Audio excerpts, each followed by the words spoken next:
My router is one of my favorite tools, so I turn to it as often as I can to solve all kinds of woodworking problems.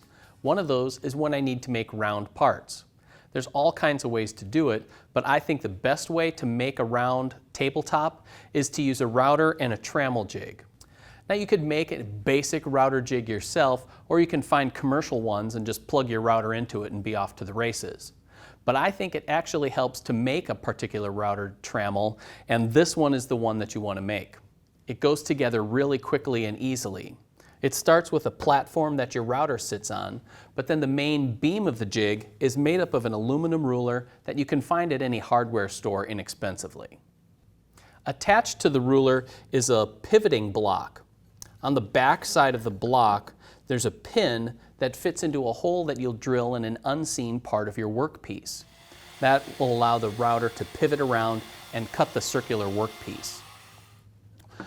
The real key here though, and the reason that you're using an aluminum ruler, is that on the top of the pivot block there's an indicator line, which means you can use the graduations on the ruler to set the radius of the circle that you want to route. You just slide the pivot block into place, aligning the indicator mark with the measurement on the ruler, lock it down, and you know that the circle is going to be right on for what you need. And like I said, all of it goes together in less than an hour, and this is going to be a tool that you can use over and over again. Making the trammel starts with making the base plate for the router. Now on the one we made for the magazine, we shaped the base plate to match the profile of a Porter Cable 690.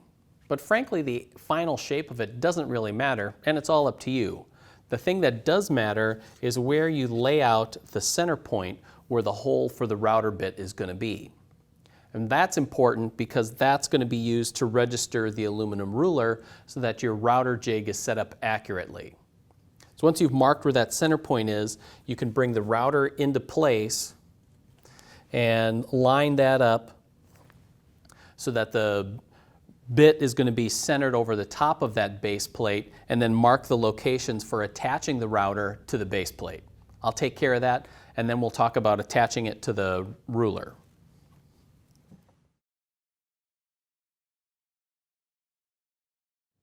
Before cutting the base plate to shape, I drilled the mounting holes in the base plate to attach it to the router, as well as a center hole for clearance for the bit. Attaching the base plate to the ruler involves making a hardwood block that has a shallow groove in it.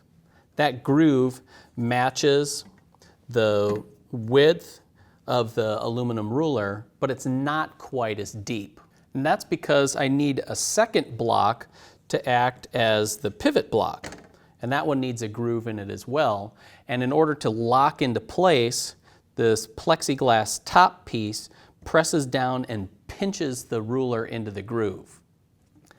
I cut the groove at the table saw using a dado blade, but working with tiny pieces like this is pretty hairy.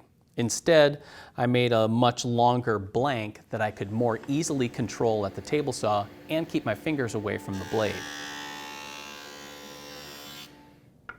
Once the groove is complete, it's just a matter of chopping the blocks to their final length. Now on this pivot block, I also added a piece of hardboard to the bottom, and that accounts for the thickness of the hardboard at the base plate end as well, so that the jig is going to sit level. Then it's just a matter of marking out center lines to drill the mounting holes, and then the center hole on the bottom for the pivot pin. And I'll take care of that now. The actual construction of the router trammel is pretty simple. They're all basic operations that you can easily do. What is critical and where you want to spend a little extra time is assembling all the pieces. And that starts by attaching the large aluminum ruler to the base plate and the mounting block. What I did at first is cut off the ruler at the 4-inch mark. Now you can do that with a hacksaw, or frankly it's just as easy and a lot faster to do it at the miter saw. It'll cut right through the aluminum as a piece of cake. Now what you want to do next is I put a scrap block right on the center line of the base plate where the center of the bit is going to be. Then I can take and measure back from that center line and then use this as a gauge to align the aluminum ruler. What I don't want to do is line up the two 5s on the rulers, because that doesn't take into account the size of bit that I want to use with this jig. And most of the time I'm going to route circles using a 1/2 inch bit. So that means that the bit down here is going to project out another 1/4 inch. So I'll align the 5-inch mark with the 5 1/4 inch mark on my gauge ruler. Then I can screw the aluminum ruler into place. Now, one more thing before we move on. So I'm using a 4-foot ruler here, and that's pretty big. There's not going to be too many times we're going to need to route an 8-foot circle. So you can feel free to cut the aluminum ruler at any length that you feel that you need. The next thing that I want to do is to scribe an indicator line on the plexiglass clamping block that gets attached to the pivot block.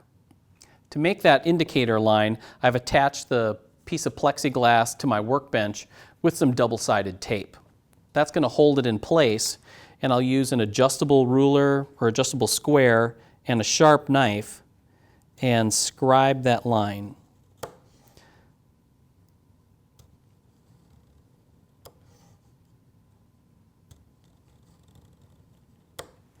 I don't want it to be too wide, but I want it to be visible as well. So after making a few passes, I can peel off the backing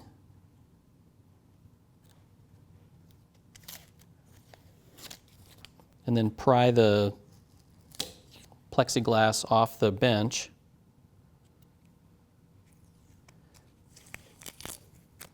And peel that backing off. Now when I put the indicator on, the clamping block on, you can see that the indicator line is going to be perfectly aligned with the center line and the pivot pin on the bottom side of the pivot block. That pivot pin is nothing more than a cut-off bolt that I can just glue into the hole on the bottom side. Once that's taken care of, I can do the final assembly. Just putting the plexiglass clamping block on, dropping on a couple of washers, and spinning the knobs into place.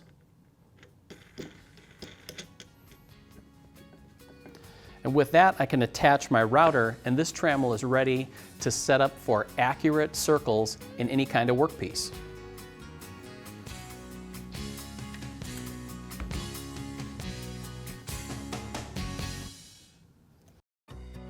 Woodsmithplans.com. Hundreds of professional, high-quality woodworking plans right at your fingertips.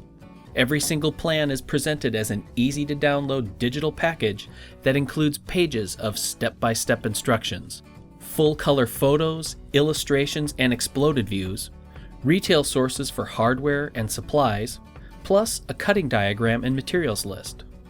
Many plans offer handy video overviews and guides. Plus, we're proud to offer our plans in both standard and metric. Everything is here, from gorgeous heirloom furniture projects to handy shop projects and upgrades, clever, cost-effective storage solutions, as well as weekend projects and accessories that are great for gifts, all fully searchable and categorized for easy browsing. Woodsmithplans.com, everything you need for building fine woodworking projects.